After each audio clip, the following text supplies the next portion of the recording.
ቆርቆሮ አንዱ ትልቅ አንዱ ትንሽ ይሆናል። ስለዚህ የትኛው ነው የሚመረጥ?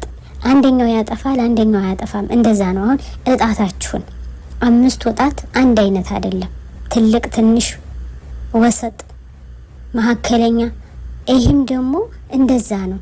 ያኔ ጥሩ ሰው አለ ግም ሰው አለ መጥፎ ሰው አለ። ስለዚህ ለነዛ ነው እንጂ ለመዳም ቅመሞች በሙሉ አላለበሰችንም። ዛሬ ግልጥ አድርጋ ተናግራለች። ይቅርታዋን ለኛ ለደጋጎች ለጥሩዎች ይቅርታዋን አቅርባለች እላለሁ። ውድ ኢክራም ቤተሰቦች እንደወደዳችሁ ተስፋ አደርጋለሁ።